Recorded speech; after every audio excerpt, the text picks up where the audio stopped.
A Microsoft anunciou ontem, finalmente, o preço das unidades de expansão dos novos Xbox Series X e Series S. Custando $220 lá na Best Buy. Eu quero mostrar nesse vídeo aqui que você não precisa se preocupar com isso agora. Chega mais.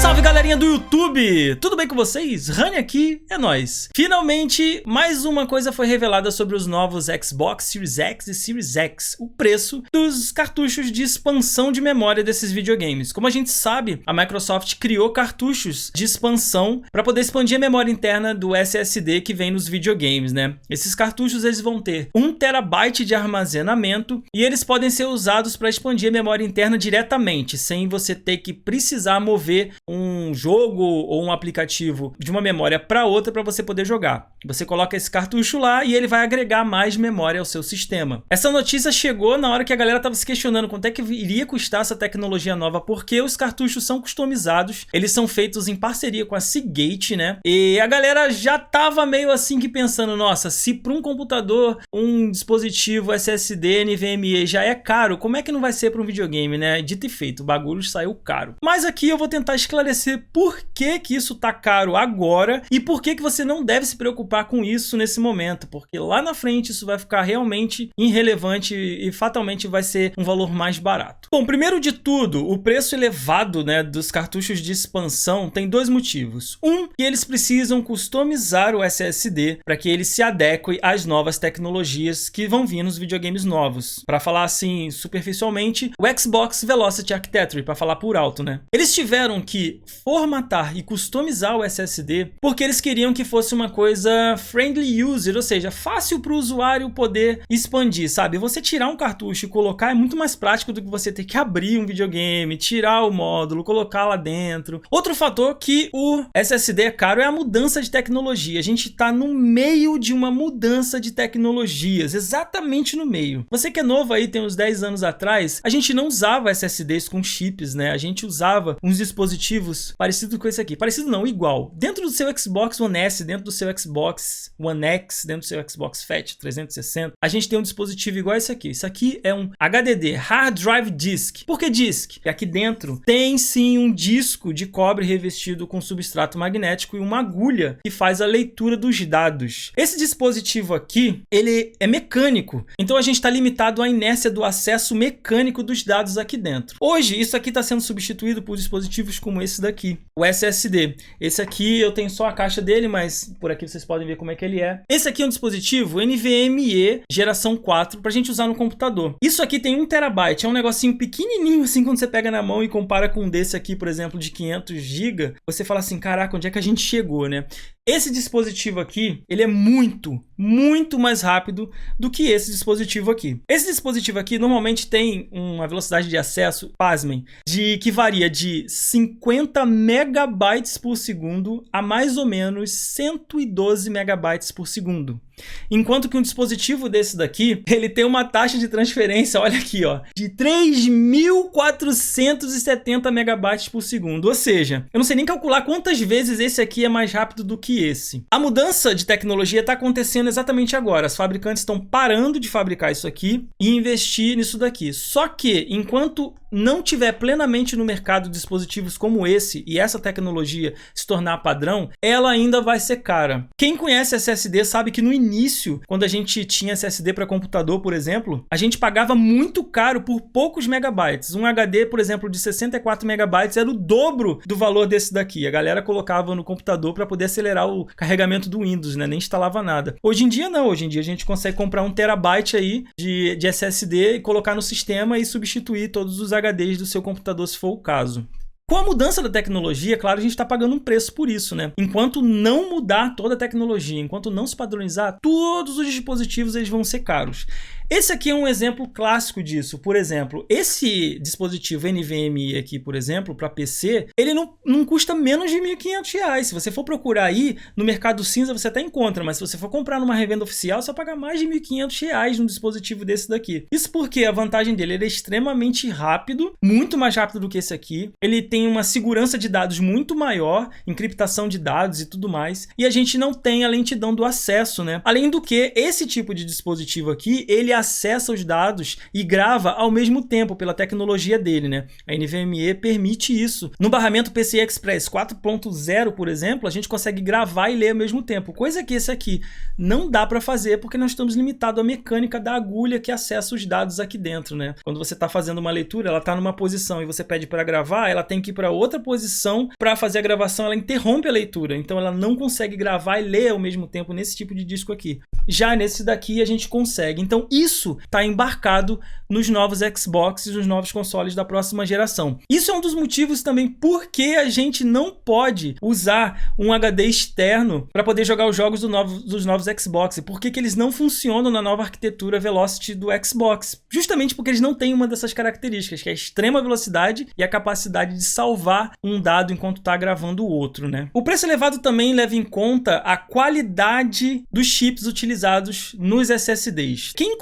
Quem já experimentou a era do SSD sabe que lá no início, um dos problemas crônicos dos SSDs é que eles do nada queimavam. Eles têm um tempo de vida que é medido pelos ciclos de gravação. Eles têm tecnologias para evitar você gravar dados na mesma célula de memória, né? Que é o chamado trim. Então todo SSD tem isso. No início não tinha. Então, tipo, você deixava na mão do Windows, por exemplo, para gravar alguma coisa. E se você ficasse gravando muito tempo no mesmo lugar, na mesma célula, ela perdia a capacidade de salvar dados, você perdia um espaço da memória. No início, os SSDs simplesmente queimavam os chips, porque eles esquentavam muito e tudo mais. Os SSDs modernos, os mais recentes, os mais novos, que são focados em velocidade, eles usam chips de extrema qualidade. Você pegar um celular hoje em dia, por exemplo, eles não usam chips de baixa qualidade, porque você imagina, queima um chip de memória de um celular, por exemplo, você vai perder o celular inteiro, porque o chip vai parar de funcionar. E quando o SSD para de funcionar, ele morre, literalmente ele para, ele como se ele não existisse. Tudo que tá ali dentro vai pra casa do caramba e você perde. Imagina a seguinte situação, você tá com seu videogame novo lá e você tá com um chip de baixa qualidade, né? E aí um chip quebra, tu perde a máquina inteira, porque o chip dos videogames novos, eles estão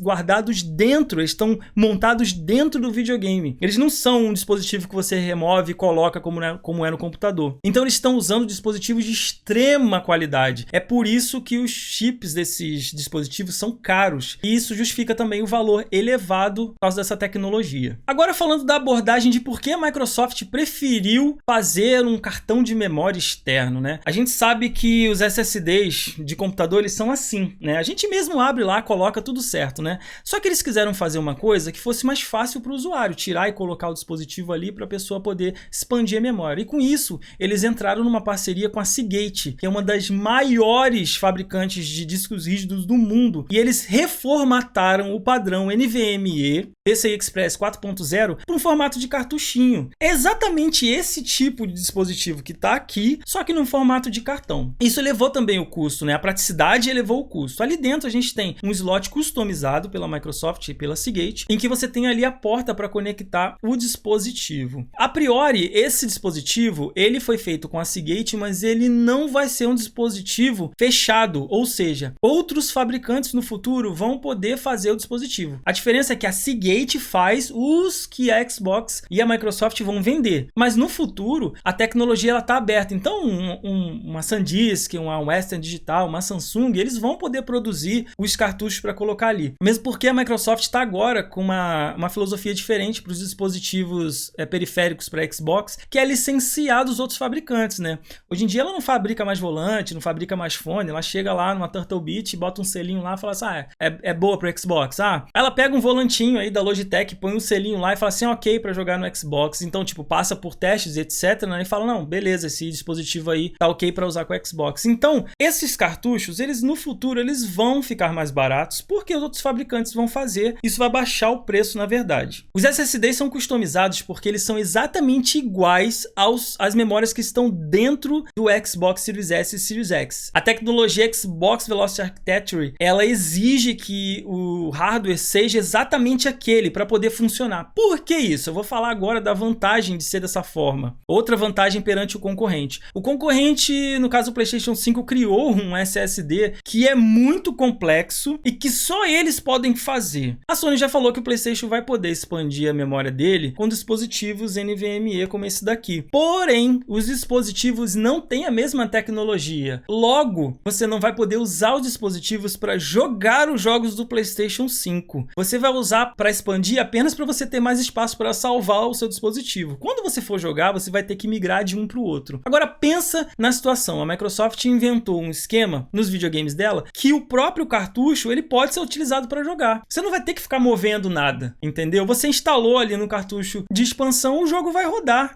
os jogos novos vão rodar. Outra coisa também que a Microsoft fez que é vantajoso pra gente é que os jogos de Xbox One, Xbox 360 e Xbox originais, eles podem ser instalados num dispositivo externo de armazenamento USB 3.0, como a gente já faz hoje com os Xbox One. Então a gente não vai ter dor de cabeça com isso. Eu acredito que no início os jogos novos, eles são poucos que vão utilizar a arquitetura nova do Xbox Velocity Architecture, né? Eu acredito que a maioria dos jogos, principalmente os que vão sair também para Xbox One, vão poder ser instalados num dispositivo externo. Então a gente não vai ter que se preocupar tanto com isso. A única coisa é que a gente perde algumas funções, como por exemplo, Quick Resume, né? A gente não vai ter acesso ao Quick Resume se o jogo tiver instalado no dispositivo USB 3.0. Se a gente quiser ter isso, a gente tem que deixar ele no HD interno. Então a gente tá fazendo um pouco de tempestade num copo d'água com o preço atual do dispositivo, sendo que a gente na verdade não vai precisar disso nesse momento, entende? Isso é uma coisa lá pra frente. Outra coisa também que vai baratear esses cartuchos é que a Microsoft não vai ficar travada em 1 TB.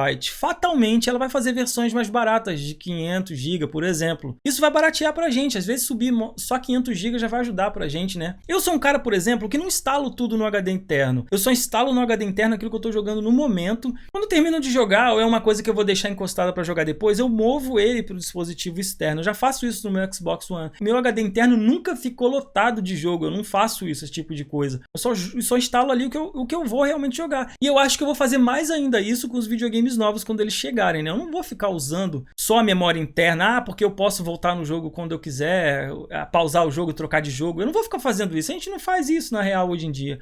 Um jogo ou outro sim, mas a grande maioria a gente não vai. Com relação à velocidade desses dispositivos, né? Os dispositivos do Xbox alcançam velocidade de 2.400 megabytes por segundo de acesso ou 4.800 megabytes por segundo de acesso no modo compactado. O Xbox Series X dentro tem um hardware dedicado para descompactar os dados. A maioria dos jogos, a maioria das coisas vai ser tudo compactado. Então eles já pensaram nisso, colocaram um hardware para acelerar a descompactação. Com isso, a velocidade dobra de acesso, né? A título de comparação, o PlayStation 5 tem um SSD que chega a velocidade de 5.500 megabytes por segundo. E podendo dobrar essa velocidade, né, variando aí entre 8.000 e 9.000 megabytes por segundo usando o modo compactado. Então, o dispositivo da Sony é mais complexo ainda e ele fatalmente vai ser mais caro. Eu acredito que eles não vão conseguir fazer um negócio que seja barato para a galera expandir. Isso é outro ponto positivo do lado do Xbox. Apesar do SSD ser um pouquinho mais lento, isso na prática não vai dar muita diferença assim. Eu vou dar um exemplo para vocês.